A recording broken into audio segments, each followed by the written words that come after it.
Hi friends, welcome to Joshima சமையல். தட்டப்பயிரை வச்சு ஒரு வித்தியாசமான குழம்பு ரெசிபி எப்படி செய்யறதுன்னு பார்க்கலாம் வாங்க. இது பொதுவா இட்லி, தோசை, சாதத்துக்கெல்லாம் அருமையான காம்பினேஷன். சூப்பரா இருக்கும் இது. ஒரு சில குழந்தைங்கலாம் பயிர் வகைகள் சாப்பிட மாட்டாங்க. அத மாதிரி உள்ள குழந்தைங்களுக்கு இத மாதிரி வித்தியாசமா செய்து கொடுத்தீங்கன்னா ரொம்ப விரும்பி சாப்பிடுவாங்க. இன்னைக்கு நான் குக்கர்ல தான் செய்து காமிக்க போறேன். குக்கரில் 2 டீஸ்பூன் எண்ணெய் சேர்த்துக்கிறேன். எண்ணெய் காஞ்சதும் 3 கிராம்பு, ஒரு சின்ன துண்டு பட்டை சேர்த்துக்கிறேன். இது நல்லா காயட்டும். காஞ்சதுக்கப்புறம் 1 டீஸ்பூன் சோம்பு சேர்த்துக்கோங்க. நல்லா பொரிஞ்சதுக்கப்புறம் ஒரு 10 பல்லு சின்ன வெங்காயம் சேர்த்துக்கிறேன். சின்ன வெங்காயம் வந்து ரொம்ப டேஸ்ட்டாக இருக்கும், அதனால் கட்டாயம் சின்ன வெங்காயம் சேர்த்துக்கோங்க. ஒரு 5 பல்லு பூண்டு சேர்த்துக்கிறேன். சேர்த்து நல்லா வதக்கிக்கலாம். இப்போ ஓரளவுக்கு நல்லா வதங்கிடுச்சு. வதங்கினதுக்கப்புறம் ஒரு 1/4 கப் தேங்காய் துருவல் சேர்த்துக்கிறேன். சேர்த்து ஒரு 2 நிமிஷம் நல்லா வதக்கிக்கோங்க.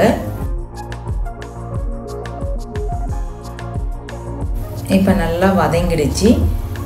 அடுப்பை ஆஃப் பண்ணிவிட்டு இது கம்ப்ளீட்டாக ஆறட்டும். ஆறுனதுக்கப்புறம் ஒரு மிக்சி ஜாரில் சேர்த்து நைஸ் பேஸ்ட்டாக அரைச்சிட்டு வந்துடலாம். இப்போ அரைச்சிட்டு வந்தாச்சு. இது ஒரு ஓரமாக இருக்கட்டும்.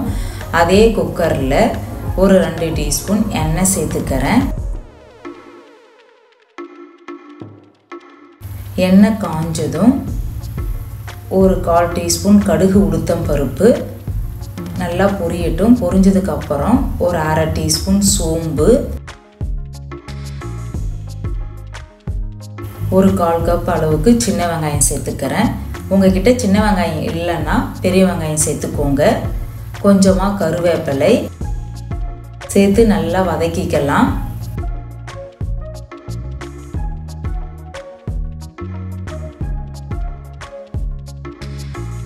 ஒரு 10 பல்லு பூண்டு சேர்த்துக்கிறேன். சேர்த்து சின்ன வெங்காயம் நல்லா வதங்கட்டும். வதங்குறதுல தான் டேஸ்ட் இருக்கு.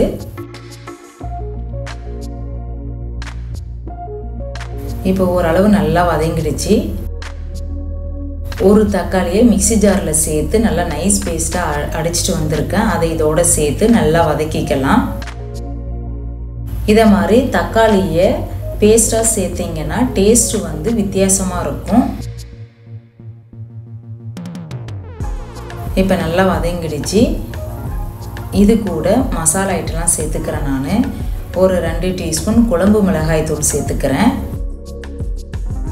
ஒரு 1/4 டீஸ்பூன் மஞ்சள் தூள் சேர்த்து மசாலாலாம் நல்லா பச்சை வாசனை போகிற வரைக்கும் நல்லா வதக்கிக்கலாம்.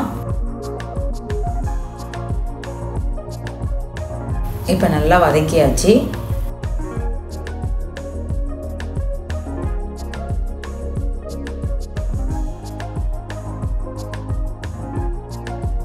ஒரு நெல்லிக்காய் சைஸ் அளவுக்கு புளியை நான் ஏற்கனவே ஊற வச்சு கரைச்சி வச்சுருந்தேன். அதை இதோட சேர்த்துக்கிறேன்.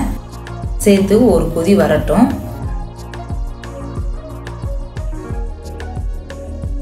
நான் ஏற்கனவே 1 கப் அளவுக்கு தட்டைப்பயிரை ஒரு 8 மணி நேரத்துக்கு முன்னாடியே ஊற வச்சு எடுத்து வச்சுருந்தேன். அதை இதோட சேர்த்துக்கிறேன். ஒரு பெரிய உருளைக்கிழங்கை தோல் சீவி சின்ன சின்ன பீஸாக கட் பண்ணி சேர்த்துக்கிறேன். உருளைக்கிழங்கும் தட்டைப்பயிரும் வேக வைக்கல, அப்படியே பச்சையாக தான் நான் சேர்த்துருக்கேன். தேவையான அளவு உப்பு சேர்த்துக்கோங்க. சேர்த்து குக்கரை மூடி ஒரு 5 விசில் வரட்டும். மிதமான சூட்டில் 5 விசில் வந்து கரெக்டாக இருக்கும். உங்கள் குக்கர் தகுந்த மாதிரி வேக வச்சுக்கோங்க. இப்போ விசில்லாம் போயிடுச்சு. ஓப்பன் பண்ணி பார்க்கலாம். எவ்வளோ சூப்பராக இருக்குது பாருங்கள். தட்டைப்பயிறுடைய வாசனையே அவ்வளோ சூப்பராக இருந்தது. ஏற்கனவே நம்ம அரைச்சி வச்ச தேங்காய் பேஸ்ட்டை இதோட சேர்த்து ஒரு 5 நிமிஷம் நல்லா கொதிக்கட்டும். இப்போ நல்லா கொதிக்குது. வாசனையும் அவ்வளோ சூப்பராக இருந்தது. இப்போ நல்லா கொதிச்சிருச்சு. குழம்பு ரெடி ஆகிடுச்சு. இதில் கொஞ்சமாக கொத்தமல்லி தழையை கட் பண்ணி சேர்த்துக்கிறேன்.